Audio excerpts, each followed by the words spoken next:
भी पत्रकार है वो गरीबों की आवाज क्यों नहीं उठाता है।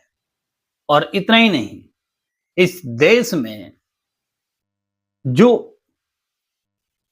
भ्रष्टाचारी है उसके खिलाफ कोई भी पत्रकार आवाज क्यों नहीं उठाता है। तो उस आवाज उठाने के बाद से छत्तीसगढ़ के बस्तर के रहने वाले मुकेश का क्या हाल हुआ, आप इस वीडियो में ध्यान से देखिए। जो कभी गरीबों की आवाज और इस सिस्टम के खिलाफ आवाज उठाया मुकेश, तो मुकेश का लाश पानी टंकी मिला। रोड के ठेकेदार है और रोड के ठेकेदार के खिलाफ जब इन्होंने खबर छापा तो ठेकेदार ने क्या हाल किया, इस वीडियो को देखकर आप खूब बढ़िया से समझ जाएंगे। देखिए ये छत्तीसगढ़ की वीडियो है जहां एक रोड ठेकेदार है और रोड ठेकेदार कहीं ना कहीं 2 नंबर काम कर रहा था और 2 नंबर काम के चलते आवाज उठाया। लेकिन इसी टंकी जो अक्सर बातें हुआ करती थी, कहता था दादा कभी बस्तर आओ। बस्तर तो आते हो लेकिन बीजापुर नहीं आते। बस्तर बहुत बड़ा है और वो उस इलाके से आता था, यही मुकेश चंद्राकर, जहां पहुंच पाना बहुत मुश्किल है। आज एक पत्रकार खुद खबर बन गया। मुकेश चंद्राकर बस्तर के पत्रकार थे, बस्तर के बीजापुर से आते थे, एनडीटीवी के पत्रकार थे और खुद का यूट्यूब चैनल भी चलाते थे, बस्तर जंक्शन।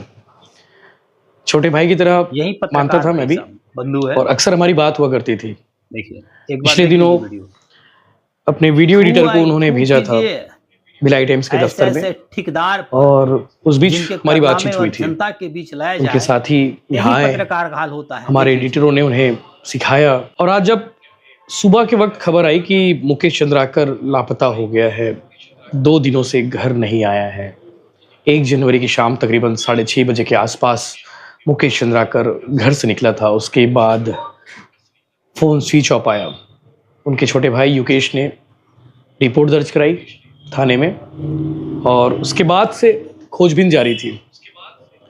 बड़ा दुख इस बात का है कि बस्तर का पत्रकार जो लगातार जमीनी हकीकत बताता रहा, लगातार सिस्टम की पोल खोलता रहा, नक्सलियों और पुलिस की भी जो लड़ाई जारी है उसकी खबरें दिखाता रहा, ऐसी जगह पहुंचकर स्टोरी करता जहां आज तक सिस्टम भी नहीं पहुंचा था। गांव, गरीब, मजदूर, किसान, देख लीजिए, और वो आदिवासी जो जिन्हें न्याय और सुविधा विकास की सख्त जरूरत है, ऐसे लोगों के बीच जाकर वो स्टोरी करता। और आज एक घोटाला करने वाला ठेकेदार जिसकी स्टोरी मुकेश ने लगातार दिखाई और पुलिस भी ऐसा मान रही है, देखिए लोगों ने भी ये कहा है, आज ठेकेदार के घर से सेप्टिक टैंक से मुकेश चंद्राकर की लाश मिली है। 2 दिनों से पुलिस खोजबीन करी थी। इस बीच बहुत सारे सुराग हाथ लगे थे और उन्हीं सुरागों में से आज एक सुराग था कि ठेकेदार के घर भी जाकर खोजबीन की जाए। खोदा गया है।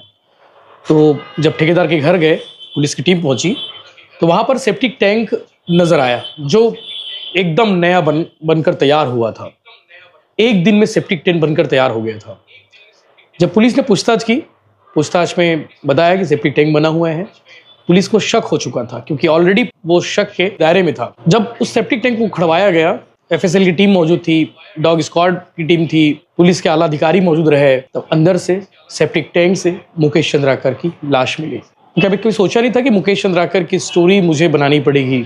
अक्सर बातें हुआ करती थी, कहता था दादा कभी बस्तर आओ। बस्तर तो आते हो लेकिन बीजापुर नहीं आते। बस्तर बहुत बड़ा है और वो उस इलाके से आता था मुकेश चंद्राकर, जहां पहुंच पाना बहुत मुश्किल था।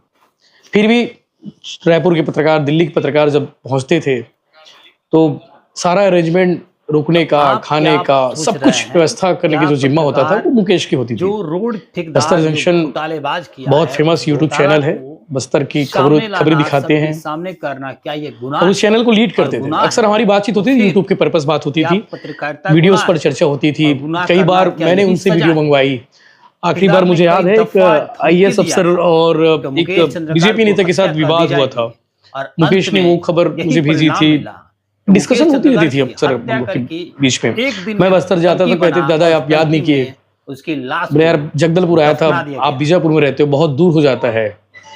तो मुकेश के लिए मैं क्या ही कहूँ, और इस लापरवाह सिस्टम, इस भ्रष्ट सिस्टम में जो ठेकेदार जो लोग हैं, जो रोड निर्माण में लगा हुआ था, जिसकी गड़बड़ी की पोल मुकेश चंद्राकर ने खोली, और ऐसी खबरें हैं कि वो ठेकेदार जो है उसे धमकी भी दे रहा था, और कुछ दिन पहले ही इनके बीच की बातें सामने आई थी।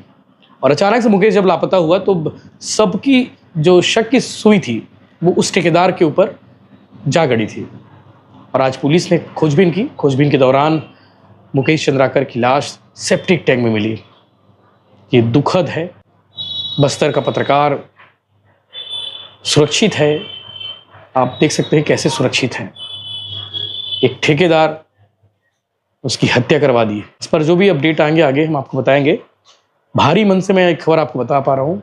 मैं भावुक हूँ, उनकी बातों को याद कर रहा हूँ, मुकेश भाई की बातों को जो हमारी बीच में हुआ करती थी। वो कहता था कि भिलाई टाइम्स भैया दादा बहुत ग्रोथ कर रहा है, हमारे बीजापुर में देखते हैं आपकी स्टोरीज। बस्तर के मामलों को लेके मैं, रानू भैया और मुकेश, दो ऐसे पत्रकार हैं जिन्हें मैं बहुत दिल के करीब रखता हूँ, और उनसे गाइड करके बस्तर की खबरें बनाया करता था।